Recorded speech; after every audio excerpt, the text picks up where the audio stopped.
It was supposed to be freedom, sunlight, palm trees, independence, and a life beyond royal rules. But instead, it became a gilded trap, one that cost $14,650,000 to enter and millions every year just to survive inside it.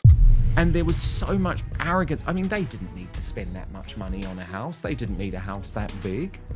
But they genuinely believed they were never going to have to worry for money again. $14,650,000. That's the price tag Harry and Meghan slapped down in 2020 for their Montecito dream, a mansion meant to symbolize escape, reinvention, and victory over the royal machine. And yet, according to royal biographer Angela Levin, that same house has quietly morphed into something far darker. Not a sanctuary, not a symbol of success, but a prison, financially, emotionally, and psychologically. Because behind the manicured hedges and sun-soaked California fade, the Sussex fairy tale is hemorrhaging cash at a terrifying speed. Security costs alone spiral into the millions. Staff salaries, property upkeep, legal fees from Harry's never-ending war with the British tabloids, lawsuits stacked on lawsuits, each one draining another slice of what was once a very comfortable fortune. And here's the part nobody likes to say out loud. Harry barely leaves the house anymore. The prince who once thrived on military brotherhood, public duty, and royal structure now wanders the echoing halls of a 9-bedroom estate that was supposed to mean freedom, but instead screams miscalculation.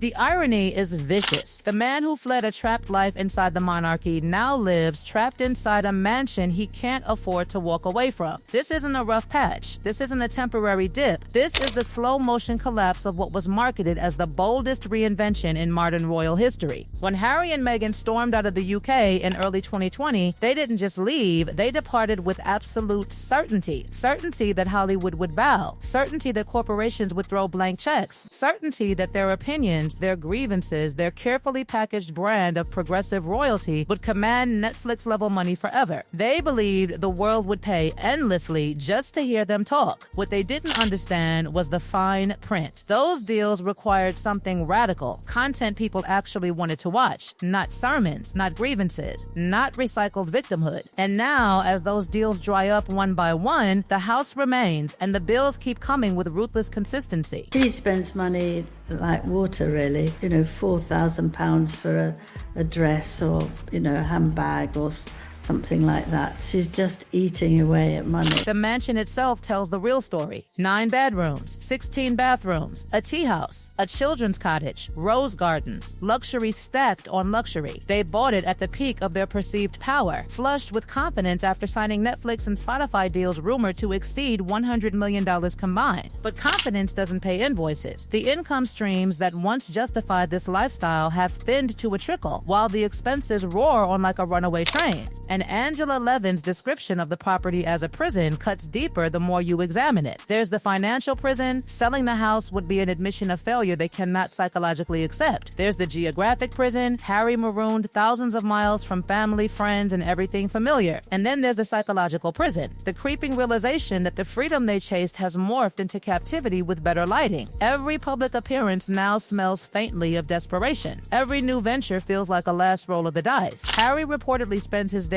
drifting through that massive estate with too much time, too little purpose, and far too many unanswered questions. What happens when the money really runs out? And who exactly will still be standing beside him when it does? Angela Levin has watched Harry for years, close enough to spot patterns others miss, and her assessment slices straight through the illusion. She describes Meghan as someone who spends money like water. £4,000 on a dress without blinking. Designer handbags as routine purchases. A lifestyle built on the assumption that the income will always be there to sustain it. But here's the brutal truth sitting at the center of this mess. Meghan expected to marry a billionaire. I hear he's very concerned that they are spending too much, but Meghan won't cut down spending because she won't. So it's back to his father and to try and get some. Sources close to the situation say her disappointment was real and sharp when she realized Harry was only a millionaire. A wealthy man by any normal standard, yes, but also a man with expensive tastes, constant legal battles, and an earning potential that has been shrinking instead of expanding. That gap between expectation and reality is the fault line running straight through Montecito. Meghan arrived with a vision, global influence, unlimited resources, and a lifestyle that matched her ambitions. Harry arrived with an inheritance from Princess Diana, financial support from his father, and investments that could fund comfort, but not excess on this scale, not indefinitely. Harry is reportedly watching the numbers now, watching money bleed out while income tightens. And when concerns are raised, they're met not with adjustment, but resistance. According to those familiar with the household, Meghan simply refuses to cut back. The designer packages keep arriving, the staff remains on payroll, the lifestyle rolls on unchanged, all while the gap widens. This isn't champagne taste on a beer budget anymore. This is champagne taste on a budget that's actively collapsing. Harry's inheritance estimated around $10 million.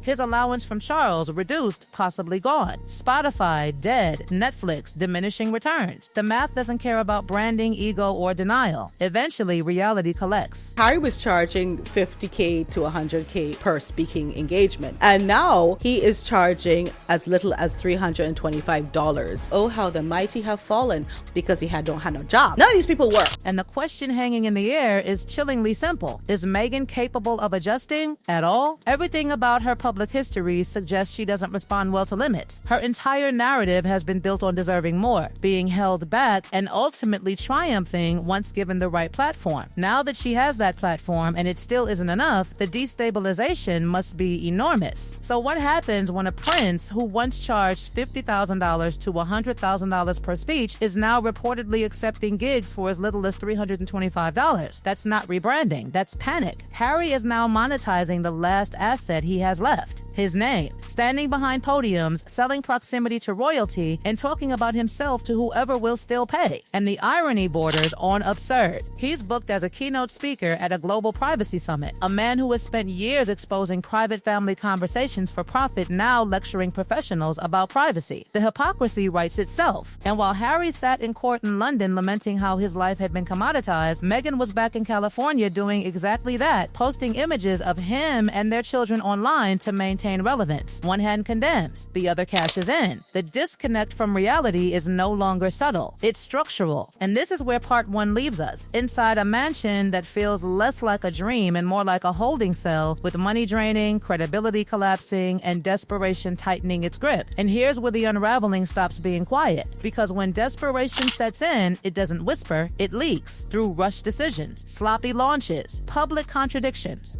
and a growing sense that nothing inside Montecito is actually under control anymore. Harry's speaking circuit wasn't supposed to look like this. It was meant to be prestige events, six-figure checks, elite audiences hanging on every word of a prince turned thought leader. But instead, the price collapse tells a story far louder than any speech ever could. When you drop your fee by more than 99%, you're not expanding access. You're signaling distress. You're telling the market you'll take whatever's left because the options are gone. Each discounted appearance devalues the next. Each podium chips away at the mystique. This isn't a business strategy, it's liquidation. Harry is selling off the last remaining fragments of royal relevance before the market fully moves on. And the comparison to the Duke of Windsor isn't dramatic, it's disturbingly accurate. Edward gave up the throne and spent the rest of his life trading on what he used to be. Harry hasn't abdicated, but he walked away from the institution that gave him structure, meaning, and protection. What followed looks eerily familiar: exile, resentment, and a slow drift into irrelevance padded by paid appearances. But if Harry's scramble is public, Meghan's is messier.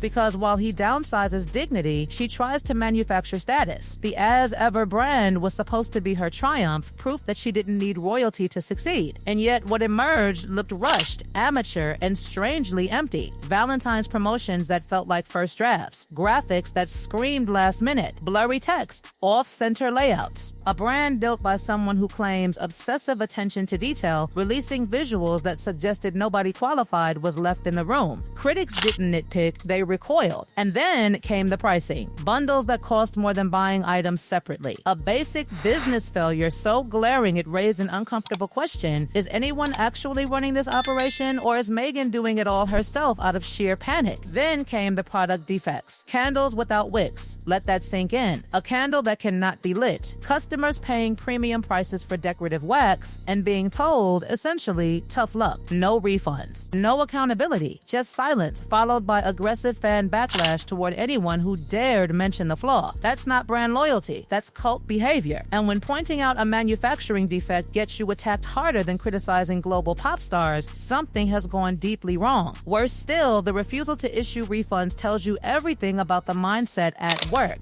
This isn't about building trust or longevity, it's about extracting cash now. Even sympathetic observers started backing away. When royal historians and former supporters began publicly questioning how a woman who once addressed the United Nations ended up pushing jam jars and defective candles, the fall isn't theoretical anymore. It's visible. This wasn't the future Meghan sold. This wasn't the destiny she narrated. Netflix quietly walking away from a second season said what press releases wouldn't. They tried, they invested, they tested audience appetite, and the verdict came back cold. Initial curiosity couldn't mask the absence of substance. The same pattern played out again. Big launch, thin follow through, fast fade. Spotify, Netflix, lifestyle branding. Each one followed the same arc. And once a pattern becomes predictable, doors close faster. 5 years after Megxit, the question still hangs unanswered. What exactly do Meghan Markle and Prince Harry do that people will pay for without the royal connection? Strip away the titles and what remains? And that's the terrifying part they can't outrun. Every deal, every appearance, every product still leans on Duke and Duchess of Sussex. The institution they publicly attacked remains the only thing giving them relevance. They didn't want the job, but they